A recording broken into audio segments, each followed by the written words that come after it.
Hi అందరికీ ఈరోజైతే మళ్ళీ ఒక లాంగ్ వీడియోతో మీ ముందుకొచ్చేసానన్నమాట. Welcome back to my channel Shilpa Modiraj queen. కొత్తగా ఎవరైనా మన ఛానల్ చూస్తే సబ్స్క్రైబ్ చేసుకోండి, లైక్ చేయండి, షేర్ చేయండి, కామెంట్ చేయండి, కొంచెం సపోర్ట్ చేయండి అబ్బా.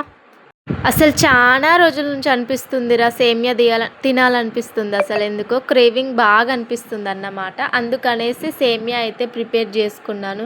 కాకపోతే నా దరిద్రం ఏంటంటే యాలకులు కానీ కిస్మిస్లు కానీ ఏం లేవన్నమాట. కేవలం ఒక నెయ్యి మాత్రమే ఉంది.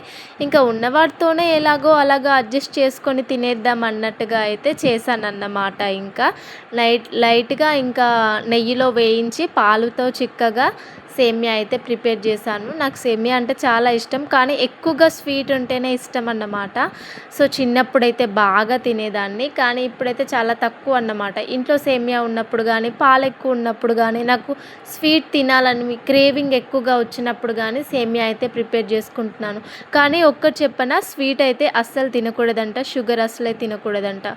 షుగర్ ఎక్కువగా తిన్నామనుకోండి మన మొహం మీద ముడతలు వస్తాయంట, తొందరగా ముసలి వాళ్ళం అయిపోతామట. ఇదైతే చాలా రీల్స్లలోనే చూశాను, కానీ ఎంతవరకు నిజం అనేది తెలియదు. కానీ కొన్ని కోరికలు అయితే వదులుకోలేము కదా. మనకి స్వీట్ ఇష్టం అని అనిపిస్తే, మనకి ఏది తినాలనిపిస్తే అది తిని 40 ఏళ్ళు బ్రతికితే ఏమవుతుంది అనేసి గరికపాటి గారి సామెత గుర్తుందా? సో నేనైతే అదే నమ్ముతానన్నమాట. కాకపోతే మనం బ్రతికినన్ని నాళ్ళు మంచిగా తినాలనిపించినవి తినాలి, అంతే అన్నమాట. ఇంకా ఈరోజు విషయానికి వస్తే గిన్నెలు దోముడు, ఊడ్చుడు ఇవన్నీ ఎప్పుడూ ఉండేవే. కాకపోతే లాంగ్ వీడియో అయితే పోస్ట్ చేస్తున్నాను అన్నమాట. ఇంకా నేనైతే ఒకటి ఫిక్స్ అయ్యాను, యూట్యూబ్లో సక్సెస్ అయ్యేదాకా యూట్యూబ్కి సంబంధించి ఎలాంటి ఐటమ్స్ అయితే తీసుకోవద్దని అనుకున్నాను అన్నమాట. యూట్యూబ్లో సక్సెస్ అయిన తర్వాతే ట్రైపాడ్ కానివ్వండి, ఇంకా మైక్ కానివ్వండి, ఏవైనా దానికి సంబంధించిన ఐటమ్స్ అయితే తీసుకుందాం అనేసి అయితే డిసైడ్ అయ్యాను. కాకపోతే అసలు అది అవుతుందా లేదా అనేది తెలీదు. ఎందుకంటే ముందే అన్నీ కొనుక్కున్నాం అనుకోండి, ఒకవేళ మనం అనుకున్నట్టుగా సక్సెస్ కాకపోయినా, రీచ్ కాకపోయినా, అయ్యో అనవసరంగా డబ్బులు వేస్ట్ చేశానే అన్న గిల్టీ ఫీలింగ్ ఉంటుందన్నమాట. అందుకే నేనైతే ఇంకా ఏం తీసుకోవద్దనేసి అయితే ఫిక్స్ అయిపోయానన్నమాట. ఈరోజు ఇదైతే శనివారం అన్నమాట. శనివారం ఒక లాంగ్ వీడియో అయితే తీసాను. మళ్ళీ అవి కొన్ని క్లిప్స్ యాడ్ చేసి అయితే మళ్ళీ ఒక లాంగ్ వీడియో తీస్తున్నాను. ఇది ఒక్కరోజే కాదన్నమాట, 3 డేస్ అయితే షూట్ చేశాను. అవి కొన్ని తీసి అయితే మొత్తం ఒక లాంగ్ వీడియో అయితే పోస్ట్ చేశాను. ఇది వచ్చి ఈవినింగ్ అయితే టీ తాగుతున్నాను అన్నమాట. ఇంకా అసలు ఏంటోరా, మనుషులు అయితే 3 రకాలు ఉంటారన్నమాట. ఒకళ్ళు కేటగిరీ 1, కేటగిరీ 2, కేటగిరీ 3 3 రకాలుగా తీసుకుంటే, ఫస్ట్ వన్ ఏంటంటే చాలా సైలెంట్గా ఉంటారన్నమాట వీళ్ళు. సో లోపల ఒకలాగా బయట ఒకలాగా ఉంటారన్నమాట.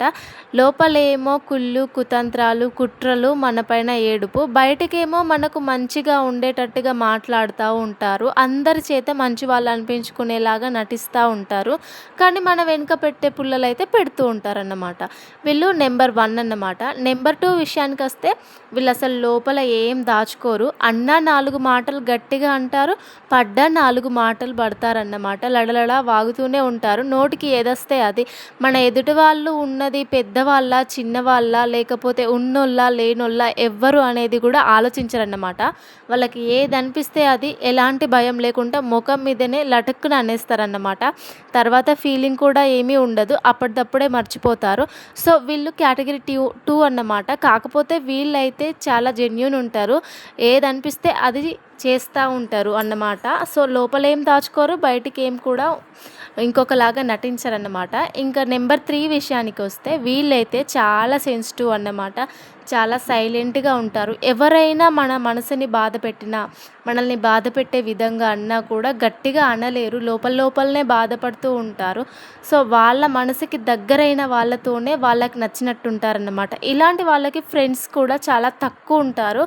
ఒక 2-3 కన్నా ఎక్కువగా వాళ్ళ పర్సనల్ విషయాలు షేర్ చేసుకోరన్నమాట. కష్టసుఖాలైనా సరే, ఏవైనా సరే, వాళ్ళు బాగా నమ్మిన వ్యక్తులు, ఎలాంటి రిలేషన్షిప్లో ఉన్న వాళ్ళకైనా కానీ వాళ్ళు నమ్మితే అయితే ఖచ్చితంగా ప్రాణాలు ఇస్తారన్నమాట. అలా ఎంత దూరమైనా వెళ్తారు ఆ రిలేషన్షిప్ కోసము. తల్లిదండ్రులైనా కానివ్వండి, ఫ్రెండ్స్ అయినా కానివ్వండి, ఇంకా ఇతర అన్నదమ్ములు, అక్క చెల్లెళ్ళు, ఇలాంటి వాళ్ళతో షేర్ చేసుకుంటారన్నమాట.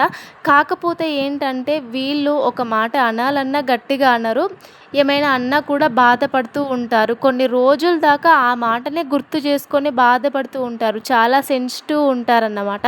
కాకపోతే మనసులో అయితే అనుకుంటారు. బయటికి ఎక్కువగా మాట్లాడరు. ఎవ్వరితో ఏం షేర్ చేసుకోరన్నమాట.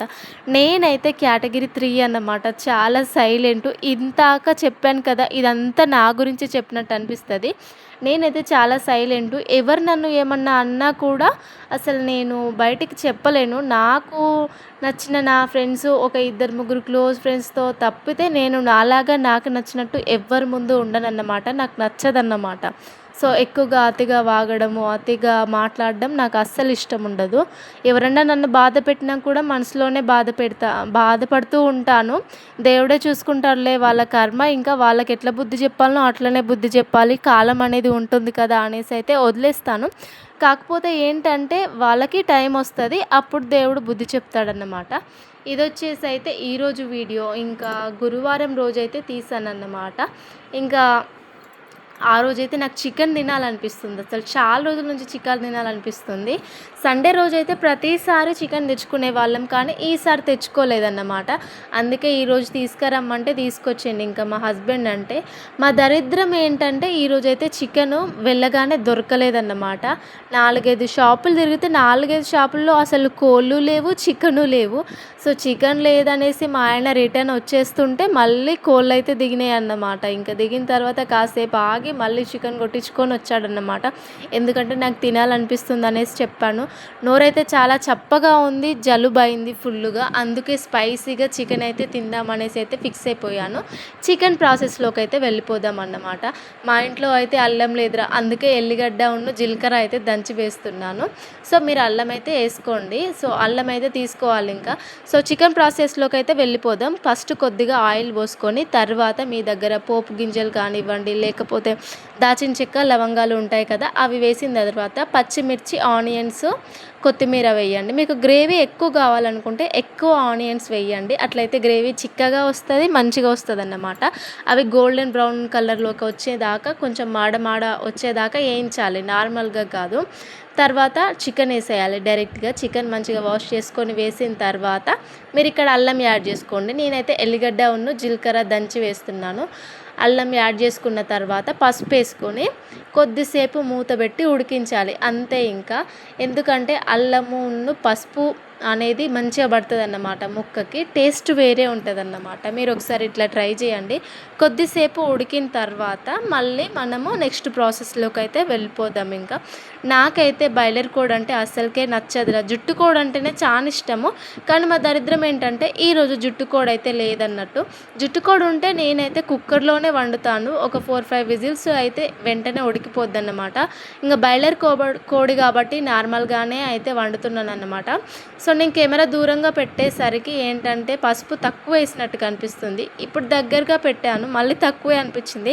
అందుకే ఇంకా కొంచెం అయితే మళ్ళీ పసుపు వేసాను అన్నమాట. సో, పసుపు బాగా అయిందేమో అనేసి మళ్ళీ అనుకున్నాను. ఈలోగా టీ మళ్ళీ వేడి చేసి మా హస్బెండ్కి అయితే పోసాను అన్నమాట. నేను ఒకసారి తాగుతాను, మా ఆయన ఒకసారి తాగుతాడన్నమాట. ఇద్దరం ఒకసారి తాగం, ఎందుకంటే నేను పనులు చేసుకుంటూ నేను తాగేస్తాను.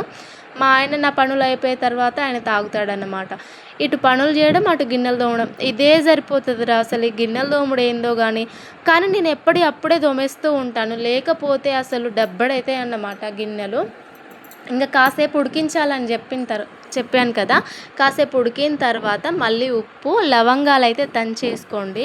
లవంగాలు, కారము. నేనైతే ఆర్చి చికెన్ మసాలా లేకపోతే ఎవరెస్ట్ చికెన్ మసాలా మాత్రమే వాడతానన్నమాట. మీరు ఇంట్లో ప్రిపేర్ చేసుకున్నదైనా సరే వాడచ్చు. కాకపోతే మనం బయట తీసుకున్నది ఏంటంటే మంచిగా రెస్టారెంట్ స్టైల్లో వస్తుందన్నమాట. గ్రేవీ అయినా సరే, టేస్ట్ అయినా సరే మనం రెస్టారెంట్లో తింటే ఎట్లా ఉంటుందో ఆ ఫీల్ ఉంటుందన్నమాట. అందుకే నేనైతే ఎక్కువగా బయటే తీసుకుంటాను. కలర్ కూడా చాలా రెడ్గా ఉంటుంది. సో, వీళ్ళు ఏమేమి వాడతారో మనకు తెలియదు. కానీ నాకైతే చికెన్ మసాలా అయినా, మటన్ మసాలా అయినా సరే బయటే తీసుకొస్తాను ఎప్పుడైనా సరే. ఇంకా ఇదైతే దగ్గరికి అయ్యేదాకా బాగా ఉడికియాలిరా. నేనైతే లవంగాలు అయితే చాలానే వేసిన, ఎందుకంటే నాకు కొంచెం బాగా జలుబు ఉందన్నట్టు. అందుకనే లవంగాల ఘాటు ఉంటే కొంచెం జలుబు ఎమ్మటే టింగు మన ఎగిరిపోతుంది కదా, అందుకనేసి ఇంకా లవంగాలు అయితే ఎక్కువనే వేసిన. నాకు చికెన్ కూర స్పైసీగానే ఉంటేనే ఇష్టం అన్నట్టు. ఎప్పుడో ఒకసారి తింటాం కదా, అలా కారంగా ఊదుకుంటూ తింటేనే తిన్న ఫీల్ వస్తుందన్నమాట. చప్పగా తింటే అసలు నాకు తిన్నట్టే అనిపించదు. ఇంకా ఈలోపు ఖుషి తల్లికి మళ్ళీ అన్నం తినిపిద్దామనేసి తన కోసం అయితే వంకాయ కర్రీ ప్రిపేర్ చేస్తాను. తనకు అన్నం తినిపించేసి ఇంకా నెక్స్ట్ ప్రాసెస్ అయితే చూపిస్తానన్నమాట. చికెన్ అయితే బాగా దగ్గరికి అయిందన్నమాట. మీకు కూడా క్రేవింగ్ స్టార్ట్ అయిందా?